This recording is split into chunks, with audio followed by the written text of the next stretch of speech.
Hey everyone, we're back for Franciscan chastity. This is the last of the sections of Franciscanism that we'll be dealing with. So, the second of the vows, chastity.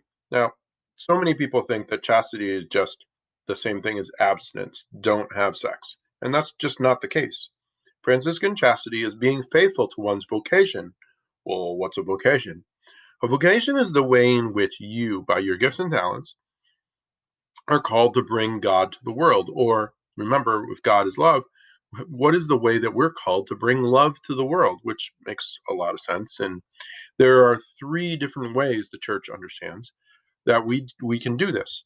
First is we could live the single life, or the married life, or a religious life. So, in what way are we choosing by our life to bring love to the world? Now, kind of to point out here, married life, I'm a married man.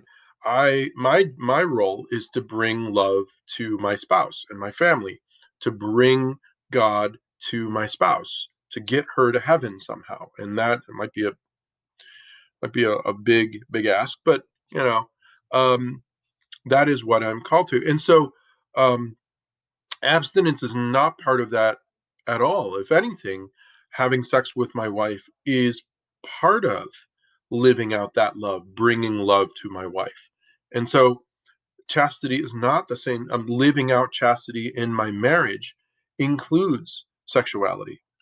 Now, for single and religious life, that is not the case.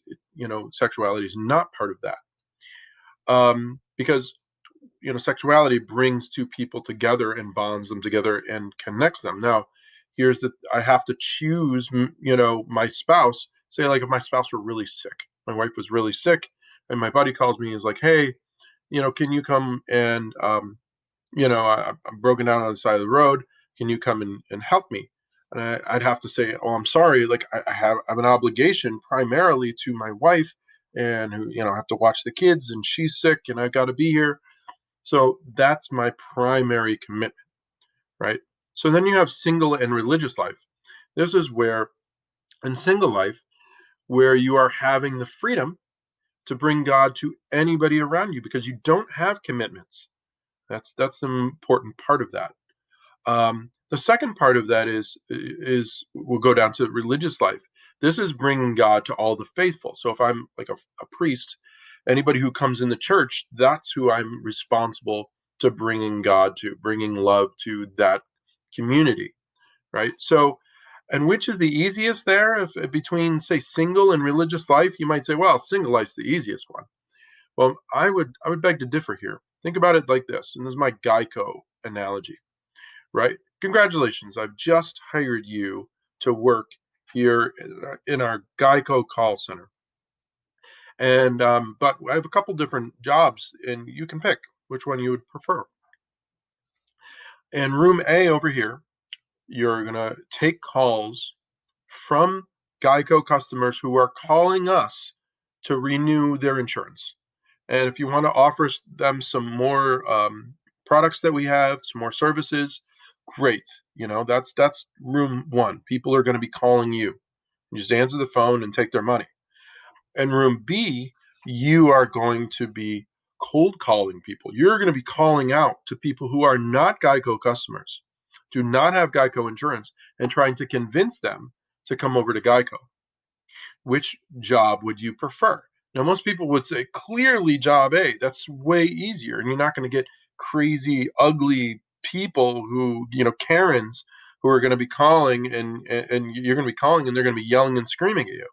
So there is that difference, and the difference there is, if I'm a priest and people are coming in to the church, they already are kind of have some kind of commitment to God. And so that's going to be easy.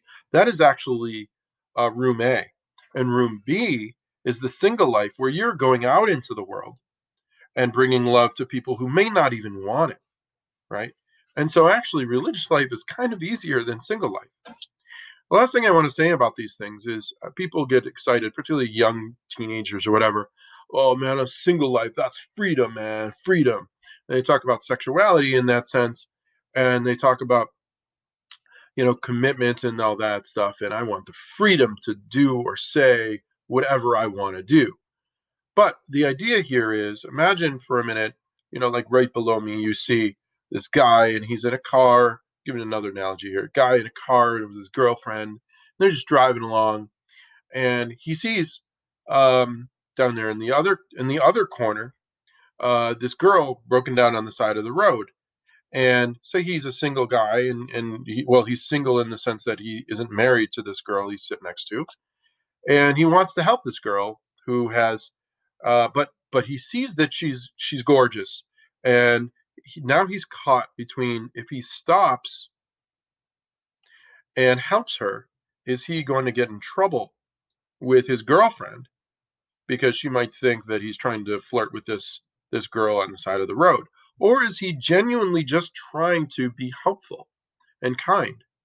If he drives by this girl and doesn't help this person, right, because of the girlfriend, then he's not free, right? He has kind of given up his freedom. He's actually in a situation where his relationship has prevented him from doing the kind, generous, loving thing of helping somebody in need.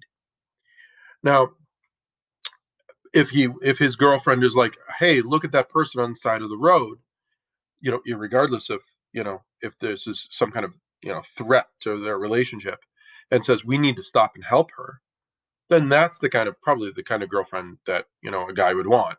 And that sense of, he would still have that freedom.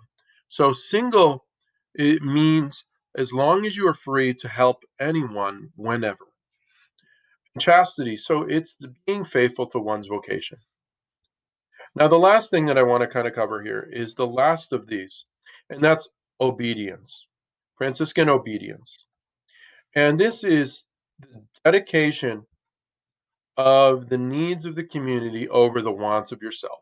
So if I'm a Franciscan friar and I've been placed in Western New York where all of my family is, and then they ask me, well, we need some help for people in Florida, or we need some help for people in the Philippines. Would you like to go there?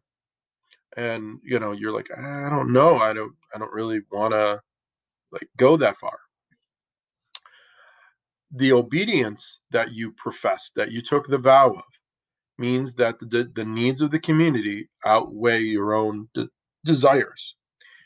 And so they're to be submissive to fulfilling the needs of their community.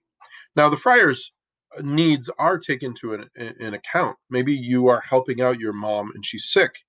So they say, well, we'd like you to go to Florida. Like, well, I am taking care of my mother and she's in a nursing home and needs help, and I'm there for, they would take that into account. Um, and they also ask what their assignments would be. But if there was a need and say, we really need you to go to the Philippines, your vow of obedience would mean for you to go and to be uh, there for the needs of the community. And that's Franciscan obedience. And that's all I have for Franciscanism. So thanks.